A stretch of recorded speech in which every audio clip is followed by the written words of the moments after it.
já que a gente falou de café da manhã, já que a gente falou de comunhão, já que a gente falou do quão bom... Opa, tá na contramão, minha filha, para o outro lado.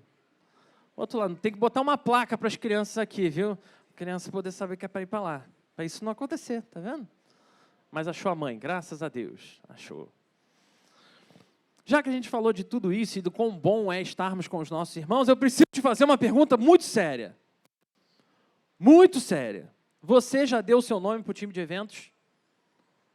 Já deu o seu nome? Para quê? Para a nossa virada de ano.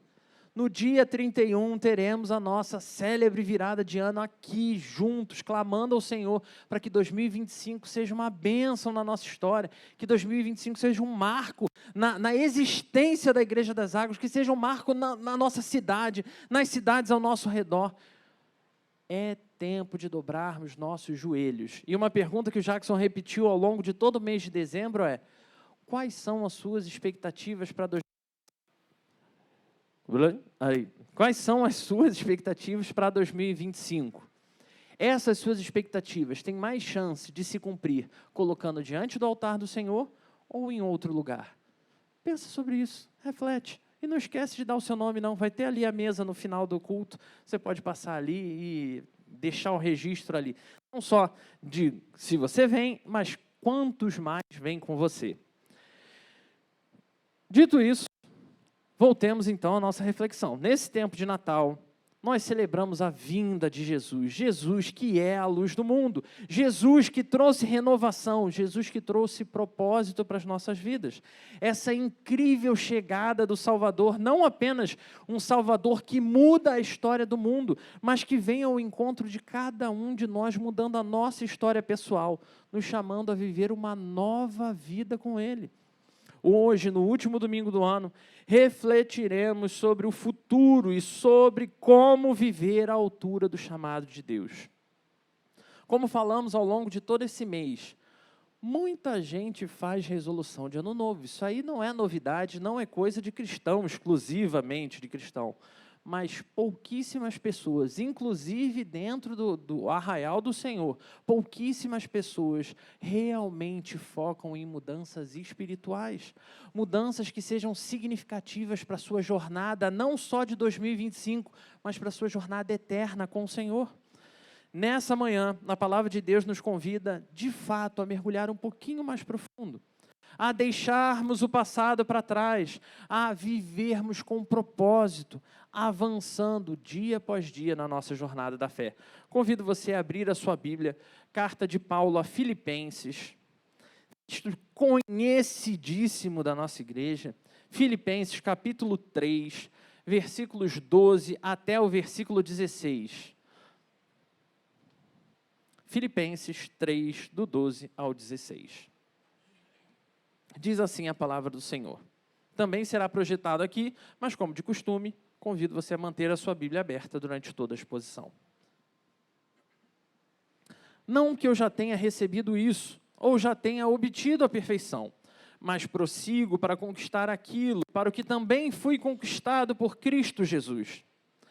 Irmãos, quanto a mim, não julgo havê-lo alcançado, mas uma coisa faço, esquecendo-me das coisas que ficam para trás e avançando para as que estão adiante, prossigo para o alvo, para o prêmio da soberana vocação de Deus em Cristo Jesus. Todos, pois, que somos maduros, tenhamos esse modo de pensar. E se alguma coisa pensais de modo diferente, também isso Deus vos esclarecerá. Contudo, andemos de acordo com o que já alcançamos. Paulo, e aqui eu preciso contextualizar um pouquinho, Paulo escreve aos Filipenses de onde, meu irmão? Você sabe? Lugar maravilhoso, Copacabana Palace, lá na cobertura. Não, Paulo, nesse momento que escreve essa carta incrível que ele faz aos Filipenses, ele está dentro de uma prisão, mas a sua mente está voltada para a soberana vocação. Para facilitar a compreensão da igreja, não só a nossa igreja hoje, mas a igreja lá de Filipenses, que foi o alvo inicial dessa carta, ele utiliza a metáfora de uma corrida, que ele não só usa aqui na carta aos Filipenses, como ele também usa lá na primeira carta aos Coríntios, capítulo 9. Mas quando ele faz essa comparação da jornada da fé com uma corrida, ele não está falando de uma corridinha de curta distância. Ele está falando de uma corrida eterna, para descrever a vida cristã como uma jornada contínua em direção ao prêmio eterno, que a gente não sabe o momento que vai alcançar, mas é um prêmio que está garantido. Porque Paulo deixa claro, tanto lá em Coríntios como aqui em Filipenses, que foi Cristo quem conquistou o prêmio, não é o seu empenho em correr que vai te dar o prêmio. Olha que coisa maravilhosa. Esse é o chamado que é estendido a nós nessa manhã. Então, a nossa corrida, a sua corrida, meu irmão, minha irmã, é baseada nas convicções de que sim, o prêmio ganho por Jesus Cristo lá na cruz, também será estendido a você. O prêmio é seu, dado de graça. Aleluia por isso.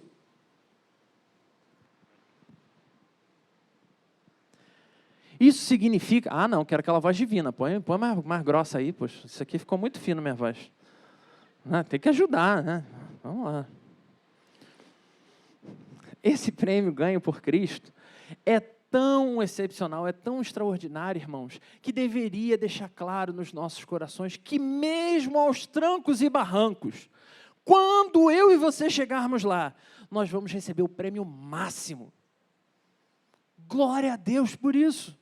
O prêmio máximo é seu. Além disso, o apóstolo ainda nos ensina que nesse propósito de correr, existe uma série de pesos que vão impedindo da gente seguir em frente e que são responsáveis por muitos dos nossos tropeços. Onde ele vai mostrar isso? Ele vai mostrar como o passado pode realmente nos atrapalhar. E por isso ele vai alertar em diversos momentos a importância de deixarmos o passado para trás. Ele vai nos advertir sobre a importância de manter o foco centrado lá no futuro com Deus.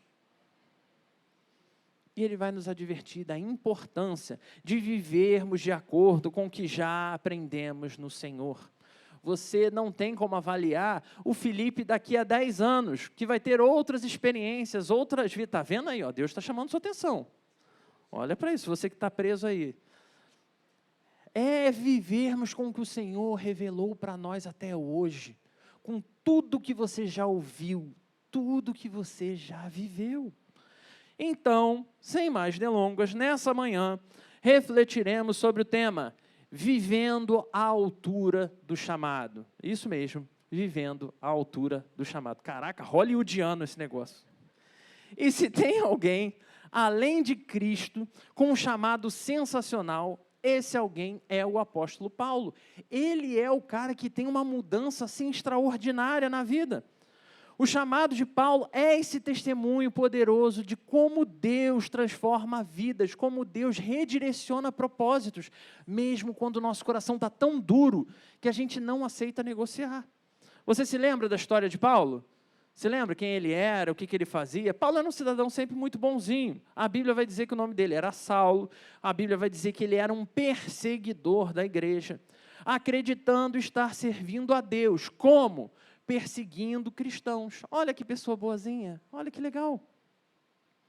Inclusive, a própria Bíblia, lá em Atos, vai mostrar para a gente que Paulo estava presente na execução de Estevão. Homem que a Bíblia diz que era homem de Deus, eleito para ser lá, dos primeiros que serviram a igreja cristã. No entanto, numa de suas viagens perseguindo cristãos, esse Saulo teve um encontro pessoal com Jesus Cristo. E esse encontro pessoal foi suficiente para redefinir toda a perspectiva de vida dele. Você pode encontrar a história dessa redefinição lá em Atos 9, para você dar uma olhada depois. A partir daquele momento, que a coisa toda toma uma nova direção, Paulo foi chamado não apenas para conhecer Cristo. Ele não foi levado só a agora desfrutar de algo especial com Cristo, mas ele é levado a viver servindo a igreja do Senhor. Ele é chamado para ser um mensageiro do Evangelho aos gentios, povo que continuava sendo rejeitado. Por isso, temos certeza, irmãos, de quando olhamos para as Escrituras Sagradas, que não há limites, não há impedimentos para o poder transformador que o nosso Deus tem. O chamado dele, quando vem, muda e muda por completo, não importa o passado que você tinha. mesmo inimigos de Cristo como Saulo, mesmo inimigos do reino de Deus, homens que perseguem, que oprimem a igreja, que fazem mal ao povo de Deus, mesmo esses, podem receber nova vida em Cristo Jesus. Por isso, tenha certeza que quando celebramos e dizemos que é Natal, é com a convicção de que o poder de Deus traz esperança para todos os homens. Então, assim como Paulo, também somos chamados a viver para o propósito de Deus. No entanto, muitas vezes o que vai acontecendo é, como a gente falou nos últimos domingos todos, né? A gente vai se deixando levar ali por mensagens que distorcem a palavra de Deus para encontrar conforto no nosso coração. E a gente vai se afastando do verdadeiro evangelho, da verdadeira mensagem da cruz. E aí, então, mensagens de autossuficiência, mensagem de exclusiva prosperidade, mensagens de religiosidade vazia, vão começando a frutificar dentro de nós. Como Jackson ministrou ainda alguns domingos atrás, é possível estarmos dentro da igreja, servindo ao Senhor, aí inserido em vários times, fazendo o máximo que a gente pode ao Senhor e ainda assim continuar vivendo com o nosso coração como se fôssemos ateus. Isso significa que a gente passa a acreditar que o que faz a diferença na nossa vida e na nossa história é o esforço pessoal, é o poder das nossas mãos. Porém, o poder libertador do verdadeiro evangelho é esse poder incrível, extraordinário de Deus, capaz de transformar qualquer um. Então, ainda que essa tenha sido a sua pegada até aqui, preciso servir mais para que Deus me veja. O Senhor tem poder hoje para trazer paz ao seu coração, dizendo, seja povo, sirva melhor, porque já está pago. Cada um de nós pode experimentar esse renovo.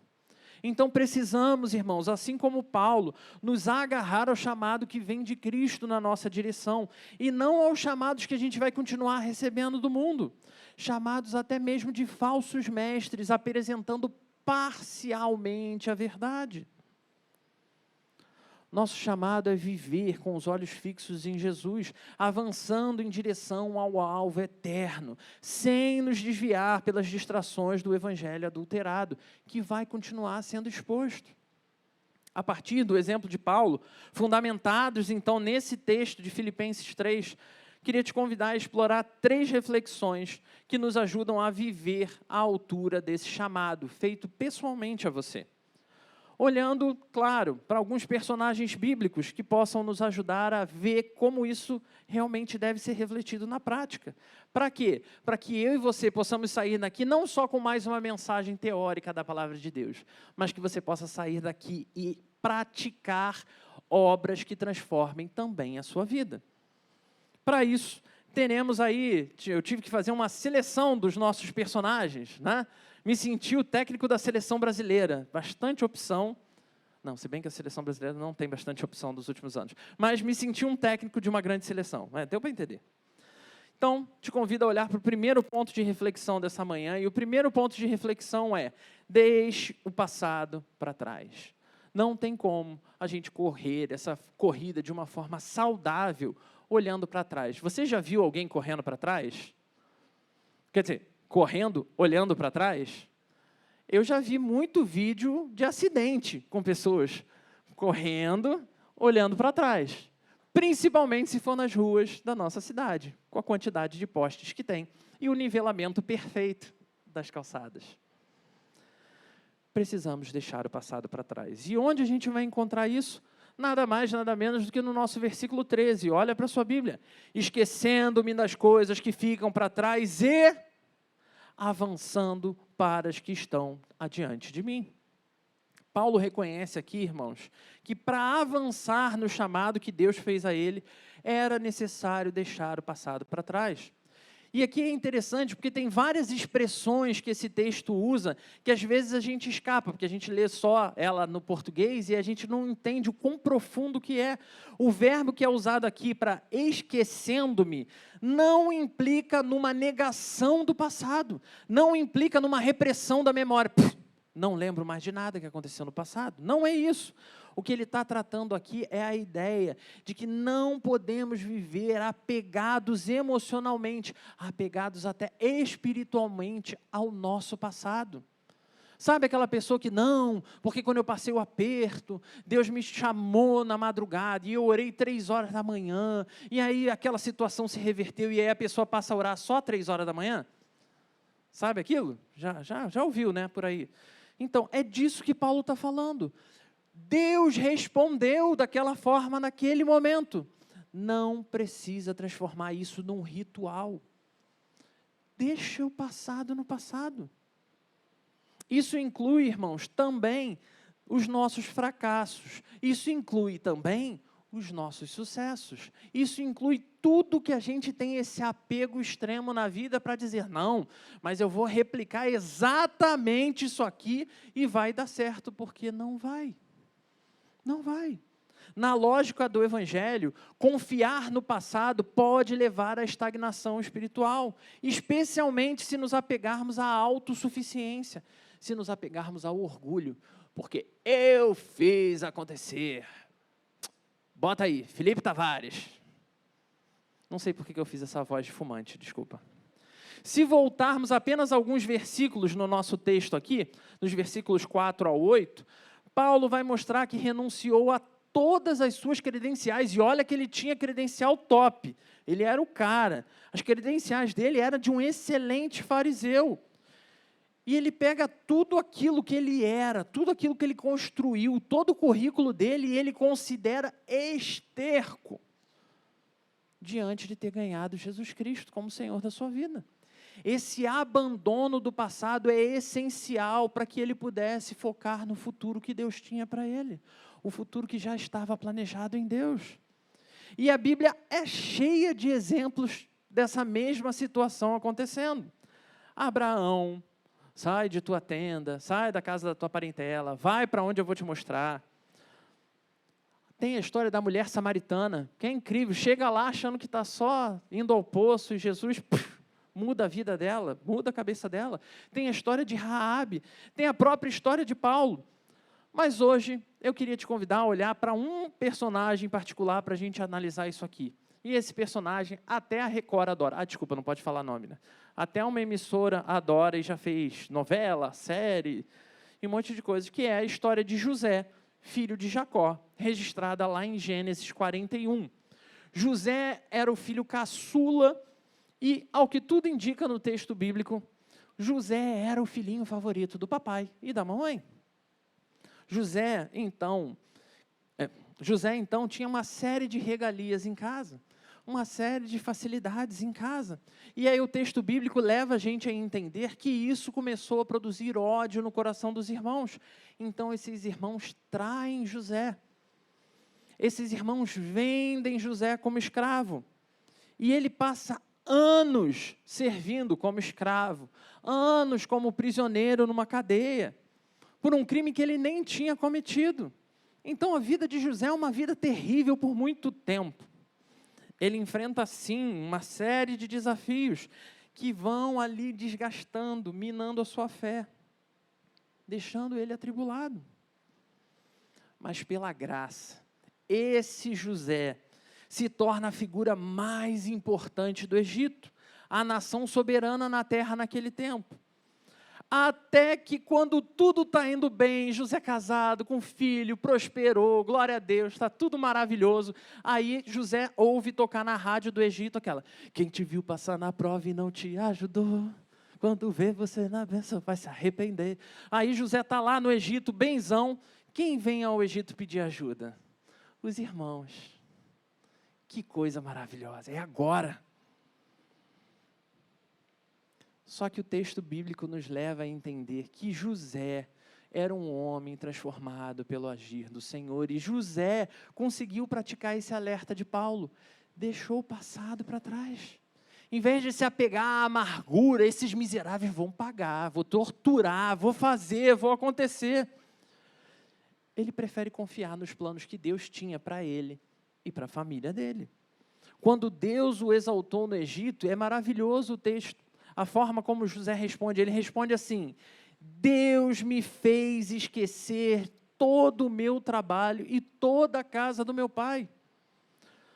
Olhando para o convite ao chamado de Deus, olhando para como Deus chamou você para viver uma vida com Ele, você, meu irmão, minha irmã, precisa responder a mesma pergunta. O que no seu passado tem te impedido de avançar? O que no seu passado tem te impedido de realmente desfrutar um novo momento com Deus? O ano novo está aí. E aqui pode ser as mais diversas coisas, pode ser culpa que a gente carrega, mágoa que não foi resolvida, pode ser realizações, coisas boas que você fez, mas que tem feito você se sentir melhor que alguém, ou tem colocado no coração a ideia de que você pode exigir algo de alguém. E eu preciso te lembrar, assim como tantos outros miseráveis pecadores do passado, assim como Paulo considerou perda tudo por causa de Cristo, cada um de nós é chamado a confiar no poder do Espírito Santo.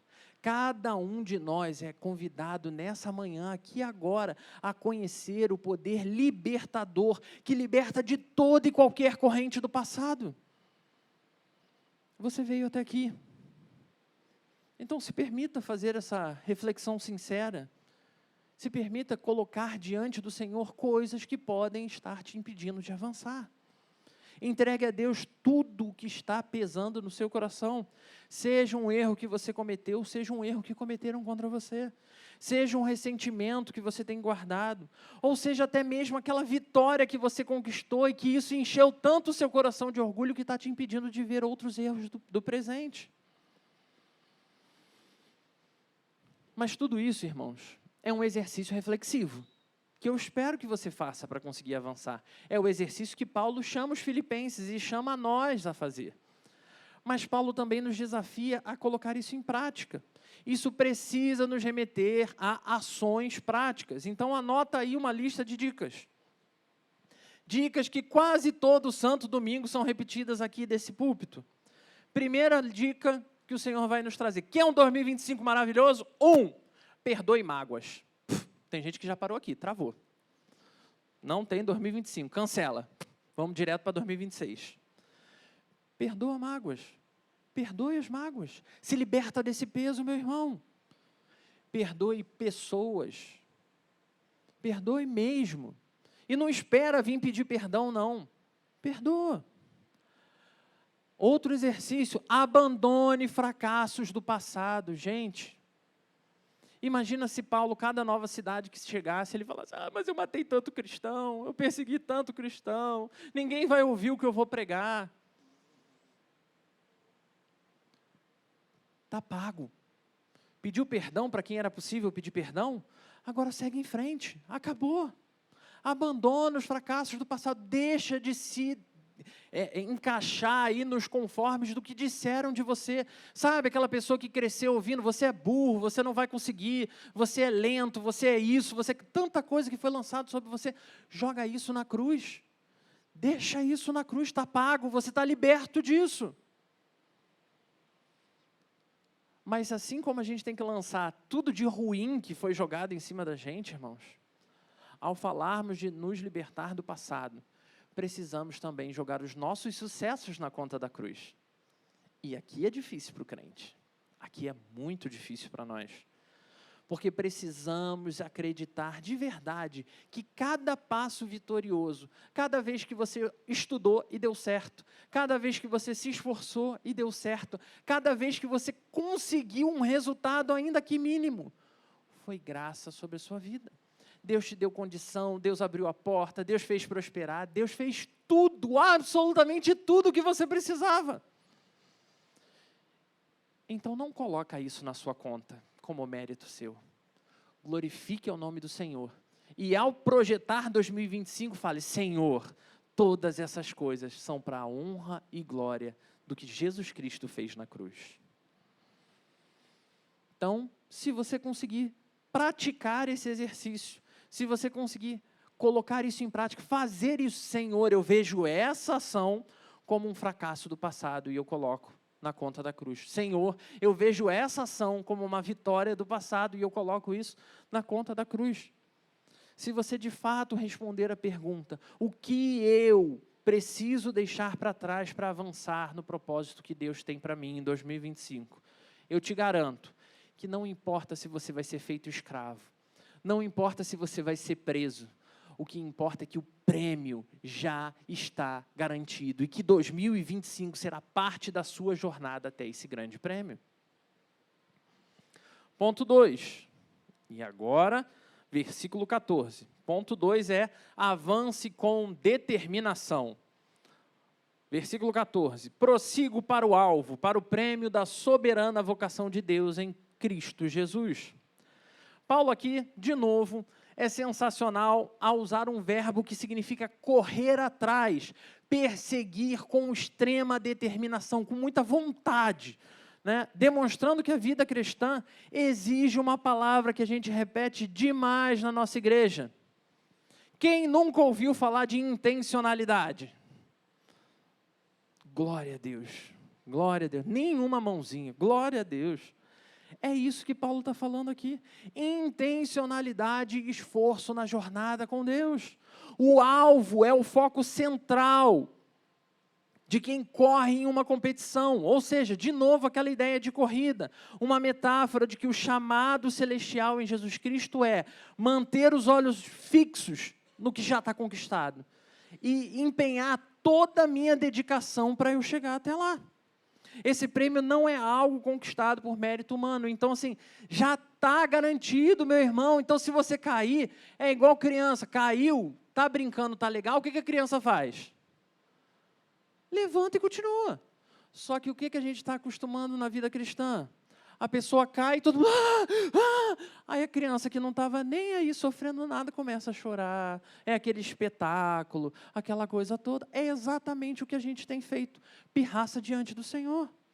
Olha para o alvo e segue com determinação. Caiu, ralou o joelho, levanta e continua. Tem mais a seguir em frente. Esse prêmio não é conquistado baseado no seu mérito. Não é esforço só seu, então o seu esforço faz parte de um processo de crescimento seu, não de merecer o prêmio, porque o prêmio já foi dado por graça do Senhor. O esforço de Paulo não é para ganhar a salvação. Eu sei que isso é terrível, mas tem que pingar na sua cabeça. O esforço de Paulo não é para ganhar a salvação. O esforço de Paulo não é para ganhar a salvação. O que você faz não paga e nunca será o suficiente para pagar a dívida que você tem com Deus. E é exatamente por isso que ele olhou para você e falou, eu paguei. Está pago. Então o esforço não é para ganhar a salvação, mas é um esforço para viver à altura do chamado, viver refletindo, caramba, alguém fez algo tão incrível por mim, eu tenho que fazer o meu melhor. Eu tenho que me dedicar o melhor possível para dar aqui o que ele merece, mesmo sabendo que o meu melhor ainda não é o suficiente. Conforme ele mesmo vai dizer lá em Filipenses, no capítulo anterior, capítulo 2, ele vai dizer, olhando para as próprias obras, ele vai entender que é Deus que opera tanto a salvação, como é Deus quem vai continuar efetuando duas coisas essenciais. Tanto o querer, como o realizar. Tudo é obra de Deus. A vocação de Deus é algo celestial, apontando para a glorificação final que todos nós viveremos em Jesus Cristo. A nossa intencionalidade, então, irmãos, precisa ser uma parte. É aquela parte que no discipulado a gente estuda quando fala de santificação. É a parte em que nós cooperamos com a ação do Espírito Santo. Não só com a ação do Espírito Santo nas nossas vidas pessoais, mas com a ação do Espírito Santo em cada um dos nossos relacionamentos. Com os nossos pais, amigos, maridos, esposas, filhos, vizinhos. O vizinho que botou lá a música alta, lá, o funk alto lá na sua casa. Eu sei, tem irmão aqui que quando o vizinho bota o funk começa a dançar junto, mas tem o irmão também que não gosta. O Senhor continua trabalhando o nosso coração. Ele nos leva a viver uma vida diferente para ser luz, irmãos. Senão a gente continua com o discurso, saia daqui, seja luz para a cidade. E aí saiu da igreja, a gente apaga para economizar a bateria. E aí deixa para acender a luz no céu sua luz é inútil. inútil. Então, brilha com a sua luz aqui, agora, com quem está ao seu redor. E depois de novo, exercitarmos essa reflexão, precisamos olhar para quem na Bíblia vai ser a nossa referência para isso. E um cara que eu acho sensacional para isso é olhar para Moisés, lá como descrito em Êxodo 3 e 4. Moisés, se você não se lembra, foi um menino hebreu que nasceu e cresceu nos palácios do Egito, como se fosse da família real. E em um determinado momento, Moisés descobre toda a sua história, se depara com um compromisso que ele teria que assumir ou com um lado e com o outro, e ele, como o melhor exemplo de brasileiro, o que ele faz? Dá o jeitinho dele e se manda, vai embora. Ele foge de tudo aquilo. Ele não quer enfrentar as consequências que vão ter. Ele vive uma vida longe de tudo e todos, achando que isso é ser uma nova criatura. Quantas vezes, irmãos, a gente não faz a mesma coisa? É só eu chegar num lugar que ninguém vai me conhecer, que vai ser, moleza.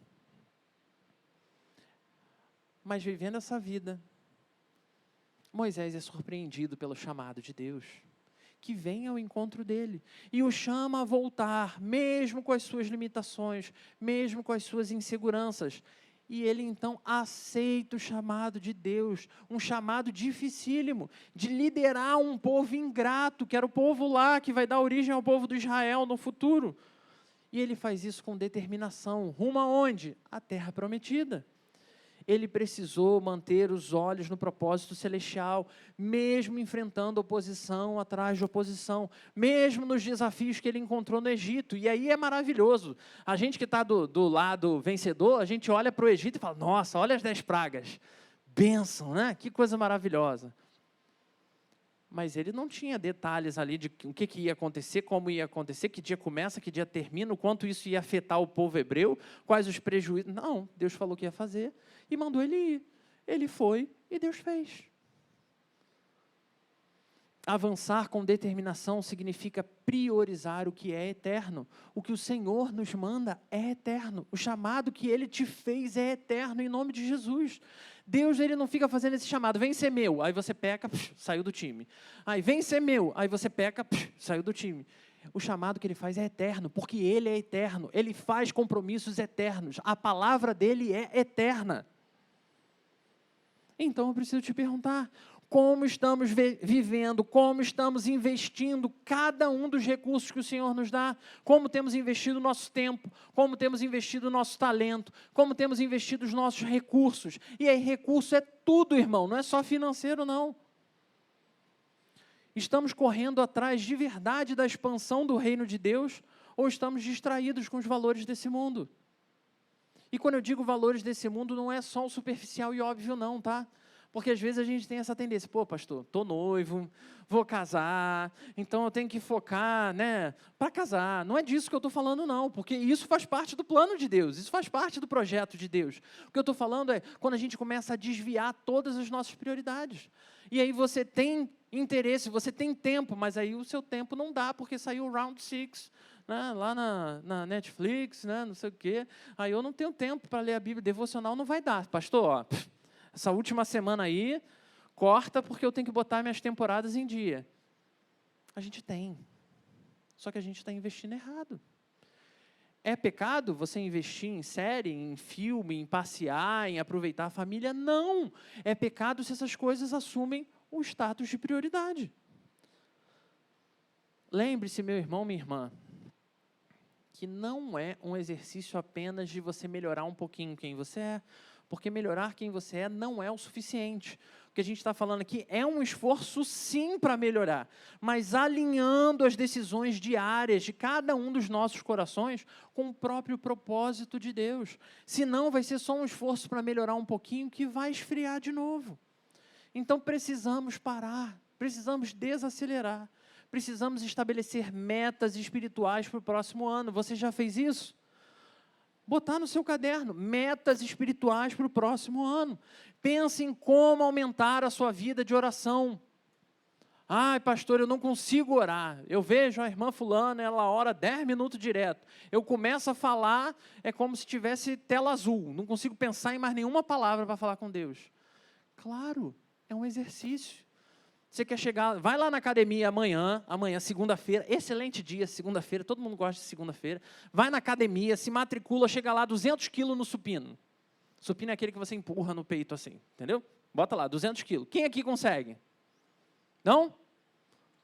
200 quilos? Caraca, irmão. Aí, depois tu me levanta aqui para a gente fazer o teste. Eu não tenho 200, só eu 120, talvez. Por aí. De primeira vez, ninguém faz. Mas se o irmão faz, para chegar lá, quanto tempo levou? Um ano e meio, irmão. A gente quer fazer as mudanças na nossa vida para 2025 e a gente quer que virou ali, meia-noite, pronto, agora sou espiritual. Ah, que ano abençoado. Não dá, é treino. 1 ano e meio para conquistar um avanço físico, um avanço espiritual, irmãos, é tão importante quanto isso, a gente tem que levar com seriedade. Então, precisamos aumentar o nosso tempo de oração. Precisamos estar mais engajados no serviço ao próximo. Irmãos, quantas vezes eu já falei aqui, e o pessoal, o time de serviço adora. Toda vez que a gente fala sobre subir com o material do fim do culto à noite aqui, ou descer com o material no culto da manhã, chove gente para ajudar, é lindo. Você vê aquele trabalho de formiguinha, as pessoas até se esbarram no caminho, né? Aí volta a rotina, são os mesmos 3 ou 4 carregando tudo. É bom vivermos a comunhão, irmãos, mas a gente tem que levar a sério o serviço. Engaje-se no serviço ao Senhor. E não é só esse serviço, não. Tem vários outros serviços. Agora, nesse momento, tem um monte de equipe trabalhando e trabalhando muito. Transmissão, áudio, é gente lá fora, socorrendo quem chega, pedindo ajuda. É o pessoal ali acompanhando quem vai chegando, mantendo a recepção ativa. É muita coisa acontecendo ao mesmo tempo. Tem um espaço para você. Você não precisa fazer o que o outro faz. Você vai fazer o que Deus já colocou para você fazer. Então, se engaje mais no serviço. E outro, irmãos, compartilhe o Evangelho. Compartilhe o Evangelho. Tem gente que eu vou pregar, e aí eu vou falar sobre as coisas que eu gosto. Vou falar de videogame, vou falar de série, vou falar de filme, vou falar de coisas... E a pessoa vai olhar para a minha cara e vai falar, nada disso me interessa. Aí vai vir um outro irmão e vai falar de um timinho lá, tal de Botafogo, e aí vai interessar a pessoa. E a pessoa vai dar abertura. Então, o que a gente precisa entender, brincadeiras à parte, irmãos, o que a gente precisa entender é, Deus chamou você para você cumprir a sua missão. Não sou eu que tenho que fazer a sua missão. A sua missão é sua, do seu jeito, com as suas características, com os seus assuntos, com o seu testemunho. Compartilhe o Evangelho. Tudo isso é possível, irmão, se, somente se, o alvo for a soberana vocação em Cristo. Porque aí cada passo que você der, cada passo seu, sim, será refletindo essa prioridade. Vamos então ao exercício prático. 1. Estabeleça metas espirituais. Quais serão as suas metas espirituais? 2025. Quais serão as suas metas espirituais? Mais intimidade com Deus? Mais serviço na igreja? Mais evangelismo?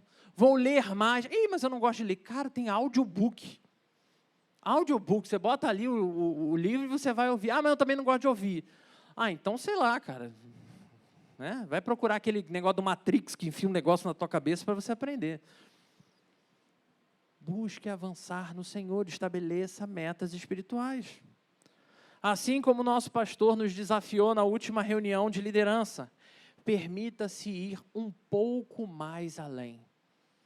Só um pouco. Você conseguiu vir quase todo domingo? Coloca como meta, vir todo domingo. Você conseguiu quase participar uma vez do núcleo por mês? Tenta colocar como meta 2 vezes. Vão começar aí os núcleos de verão, a gente vai ter os encontros de oração. O que mais a nossa igreja faz é colocar à disposição de cada um de nós oportunidades para expandir a nossa vida espiritual. De qual delas você tem feito uso? Olha para 2025, estabelece uma meta. Esse ano eu vou um pouquinho mais além, eu vou cumprir isso aqui. Persevere, irmãos, diante das dificuldades, confiando que é o Senhor que vai continuar nos capacitando.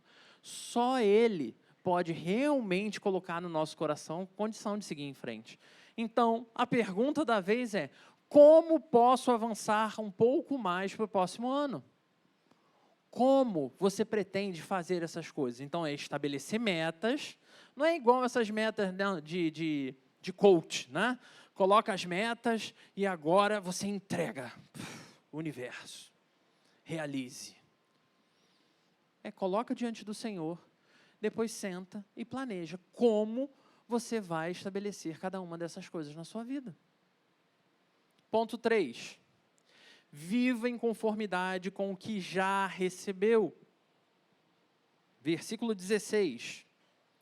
Contudo, andemos de acordo com o que já alcançamos. Aqui, Paulo está chamando os nossos irmãos filipenses a viverem de forma consistente com a verdade que eles já conhecem, o que eles já ouviram de Deus. Então, o verbo andar, usado aqui, significa caminhar em uma linha reta, já estabelecida, seguindo uma regra, um padrão que foi colocado por alguém. Quem é esse alguém? O próprio Deus. A vida cristã não é uma busca cega por novos conhecimentos. Não é essa busca mística que você vai ter uma experiência altamente nova que nem Abraão, nem Isaac, nem Jacó puderam ver. Não é algo que vai transformar você no novo Jesus Cristo, porque não tem essa vaga disponível. A vida cristã é um progresso firme com base no que já foi revelado por Deus. A Bíblia está aí, diante de nós, para ser lida, irmãos. E a gente está investindo tempo, dinheiro e dedicação em coisas que não vão agregar em nada, já tendo diante de nós o que vai. Essa ideia reflete, sim, o processo de santificação, ou seja, viver na prática o que já é uma realidade espiritual, viver a justificação em Cristo, olhando para o passado e deixando ele morto lá, acabou, está livre, estou livre de tudo isso. Em Filipenses capítulo 1, versículo 6, Paulo já havia afirmado que, aquele texto maravilhoso, aquele que começou a boa obra em vós, há de completá-la. Portanto, a vida cristã é essa caminhada de crescimento constante. Não é uma caminhada de estagnação. Se a sua vida em 2024 você olhou e agora, refletindo sobre ela, você vê que você estava estagnado. Em nome de Jesus, é tempo de pegar 2024 e jogar na cruz. Senhor, não foi o melhor ano, mas eu sei que o Senhor estava comigo. Mas ao mesmo tempo, irmãos, olhar para o futuro em 2025 e dizer: Senhor, eu não sei o que vem, mas eu igualmente confio no Senhor. Nesse sentido, tem um personagem sensacional que já fizemos até séries sobre o período histórico dele, um tal de Neemias. Neemias, eu já dei uma olhada aí nas séries de mensagem de janeiro de várias igrejas grandes, vários vão falar de Neemias, porque é recomeçar, reconstruir, né? E aqui eu queria que a gente olhasse para o que a Bíblia vai falar sobre Neemias, lá no capítulo 6. Porque Neemias foi esse cara que liderou a reconstrução dos muros de Jerusalém, com foco e com consistência. Teve vários desafios religiosos, políticos, a questão toda da miséria, né, que habitava ali no reino. Quando inimigos tentaram desviar do seu propósito, ele pega e diz diante do povo: estou fazendo uma grande obra, não posso parar, não posso descer aqui da minha atividade de servir ao Senhor. Então ele vive à altura desse chamado. Muitas vezes a gente segue, irmãos, eu brinquei aqui com a coisa, né, do orar de madrugada, com ficar buscando revelação nova e especial, porque é exatamente esse o problema. Não é que essas coisas não possam acontecer, mas a gente está deixando de viver coisas extraordinárias com Deus, porque a gente continua buscando grandes revelações. A gente quer viver ali uma experiência pessoal e espiritual, enquanto segue negligenciando tudo que a gente já sabe, que a Bíblia deve ser a nossa regra de fé e prática. Então, eu preciso perguntar para você: você tem vivido à altura do seu chamado? Você tem vivido à altura do evangelho que você conhece? Não importa o ponto em que você esteja na caminhada cristã, Deus te chama de novo, dia após dia, a ser fiel à luz que já foi lançada sobre a sua vida. Precisamos refletir com sinceridade. Reflita sobre as áreas específicas da sua vida onde você ainda não está 100% alinhado com o plano de Deus. Pergunta para o seu coração: estou vivendo consistentemente com aquilo que eu já sei sobre o caráter de Deus? Eu estou vivendo de acordo com o que eu já sei que a Bíblia pede para mim? E não adianta, de novo, parar na reflexão. Tudo isso precisa gerar novos comportamentos. Então, vamos a eles. 1. Pratique exercícios devocionais diários. O irmão lá falou 1 ano e meio. Vamos começar com um projeto um pouco melhor, um pouco menor. Olha para janeiro e diz: Senhor, eu quero uma vez por semana ter o meu momento com o Senhor. Cumpriu em janeiro, olha para fevereiro e diz: Senhor, eu quero em 2 momentos na minha semana fazer isso. Porque se você começar botando todo dia, irmão, tem uma grande chance de dar errado. Vou usar de novo o treino, a academia como referência. Se você que nunca fez exercício nenhum, for para a academia treinar todo dia, você vai desistir nos primeiros 1 dia. Começa aos poucos. Começa aos poucos. Eu lembro de um exemplo sensacional que eu vivi com esse homem aqui, quando eu nem era pastor ainda. Ele orientando um casal como se tornar dizimista. Não sei se você se lembra disso. O casal dizia que eles não conseguiam ser dizimistas, porque tirar 10% da renda é muita coisa. E eles tinham se convertido já adultos, muita dificuldade. Como é que eu vou tirar agora, do nada, 10% da minha renda? E aí o Jackson pegou e falou: então, irmão, vamos estabelecer um passo a passo. 1% da sua renda é possível? 1%? Claro que 1% é possível. Então, esse mês, você vai lá, vai se empenhar e vai falar: Senhor, eu sei que é 10%, mas eu estou aqui com o meu 1% para a sua glória. No mês seguinte, deu para tirar 1%, você faz o quê? 2%.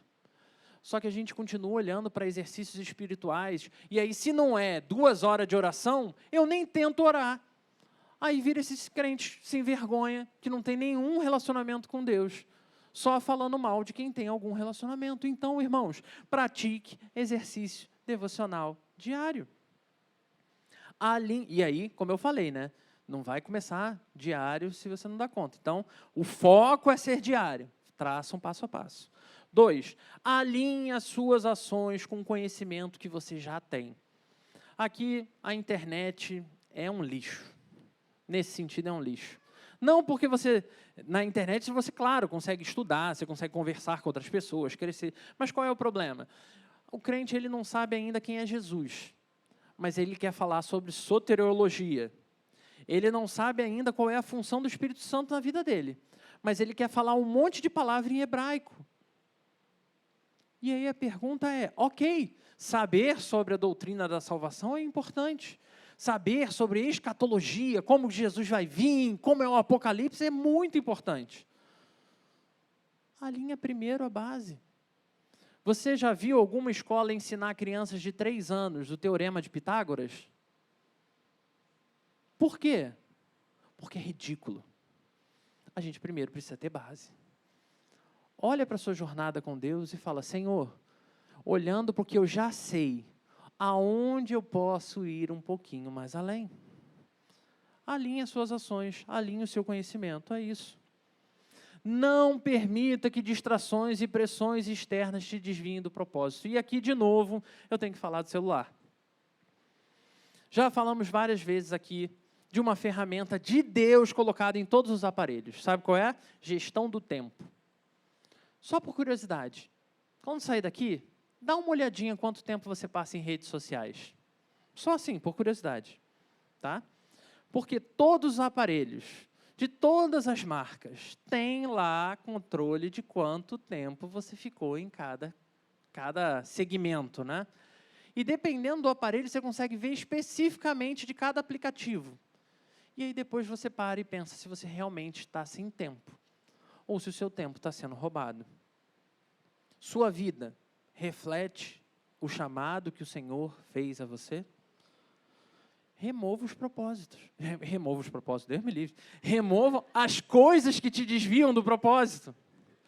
Remova tudo, absolutamente tudo. Se é o Flamengo, se é o Botafogo, se é o jogo, se é a rede social, se é qualquer coisa, em nome de Jesus, olha para o novo ano e fala, Senhor, eu não quero que isso esteja aqui. E talvez, irmão, tenha que ser cortar na carne mesmo. Talvez tenha que ser um propósito de remover por completo algo da sua história. Senhor, para eu crescer, eu entendi que eu vou precisar ficar sem isso aqui. E fazer, porque o Senhor estará com você, cuidando do seu coração. Concluindo. Primeiro, deixe o passado para trás. Segundo, avance com determinação. Terceiro, viva de forma consistente com o chamado que Deus deu a você, nas suas mãos. Porque em 2 dias, teremos novos 365 dias diante de nós. E como você pretende viver esses novos dias? Será que como aquela emissora de TV que repete todo fim de ano há mais de 30 anos, será que as alegrias serão de todos, é só querer? Será? Deixa o passado para trás. Não permita que culpas, mágoas ou até mesmo as vitórias que você conquistou definam o seu presente ou o seu futuro. Deixe na cruz. Avance com determinação, priorizando o propósito de Deus acima de tudo. Ah, mas eu não tenho dinheiro, mas eu confio no Senhor. Ah, mas eu não sou suficiente, confia no Senhor. Eu não tenho forças, confie no Senhor. Correndo a corrida da fé com intencionalidade. Senhor, eu quero dar um passo a mais. Me leva, Senhor, a dar cada passo. Vive em conformidade, irmãos. Seja fiel à verdade que já foi revelada, ela é muito preciosa. Demonstre em ações o que Deus tem operado no seu coração. Dê testemunho, irmãos. Isso é algo que a gente faz aqui para instruir a importância do testemunho. Jesus Cristo é a luz que vai nos guiar por onde quer que essa jornada nos leve. Ele nos chamou, Ele segue nos capacitando, Ele é o próprio alvo final da nossa corrida. E a gente já podia parar por aqui, glória a Deus. Mas eu gostaria de encerrar fazendo 2 convites para você. O primeiro convite, felizmente, é apenas para os crentes. Você, meu irmão, minha irmã, que já serve a Jesus Cristo. Você, estando na igreja ou não estando na igreja, que se sente parte do povo de Deus. E esse convite é, reflita sobre a sua caminhada pessoal com o Senhor. Que áreas precisam ser ajustadas para você viver melhor o chamado de Deus para você? Que passos concretos, não me bota paz mundial, né, ser uma bênção para minha família, que passos concretos você tomará no ano que vai começar para alinhar a sua vida com o chamado de Deus? O que de fato você vai fazer em 2025 para que ele seja de fato um ano diferente? E agora, se eu fiz esse convite aos nossos irmãos que servem ao Senhor, a experimentar um 2025 diferente, também faço esse convite àquele que ainda não viveu como parte do povo de Deus. A você, meu irmão, minha irmã, que ainda não se sente parte desse povo, não se sente parte desse reino. Hoje, aqui e agora, de novo, essa oportunidade de começar a jornada com Jesus é colocada diante de você. Aquele que é a luz do mundo, aquele que dá sentido, aquele que traz propósito para qualquer homem e mulher. Ele entregou a própria vida no Calvário. Ele pagou o preço, e não pagou porque eu fiz nada, ou porque você fez nada. Ele pagou por amor. O seu preço está pago. Olha para essa cruz. Contemple esse sangue que foi derramado naquele lugar em favor de você. Entregue a sua vida completamente a Ele, acreditando que Ele tem poder, porque Ele tem. E então, experimente a transformação que Ele vai fazer na sua história, no seu coração, na sua mente, te fazendo dia após dia dar um passo um pouquinho mais além, transformando você, seja do que o seu passado te determinou, em uma nova criatura para a honra e glória do Senhor. Meus irmãos, que nesse novo ano, ano de 2025, vivamos à altura do chamado que Deus fez a cada um de nós. E isso, lembrando de manter os nossos olhos fixos em Jesus Cristo, porque Ele sim é o autor, Ele sim é o consumador da nossa fé, confiando que Ele completará a boa obra que começou em nós. Que 2025 seja tempo de todos nós vivermos à altura do chamado. Convido você a fechar os seus olhos. Vamos falar com Deus. Deus Santo e Poderoso, não somos dignos, Senhor. Não somos nem mesmo os melhores naquilo que fazemos. E ainda assim o Senhor veio até nós. Obrigado, Senhor, pela Tua extraordinária graça. Obrigado, Senhor, porque mesmo depois que a gente começa a experimentar a jornada com o Senhor, a gente cai, a gente erra, a gente segue por caminhos duvidosos e a Sua misericórdia de novo nos surpreende, Pai. Deus, nós te pedimos que diante desse momento tão simbólico de transição de ano, o Senhor mais uma vez nos surpreenda com Teu poder e graça. Mais uma vez, essa luz que veio do céu, trazendo o nosso verdadeiro chamado, trazendo propósito à nossa existência, de fato nos permita esquecer o passado, Senhor, a lançar sobre o Senhor toda e qualquer história que tem nos impedido de prosseguir. Nós te pedimos, Senhor, que assim o Senhor caminhe ao nosso lado, de mão dada, Senhor, que as nossas inseguranças, os nossos medos não sejam suficientes para nos paralisar.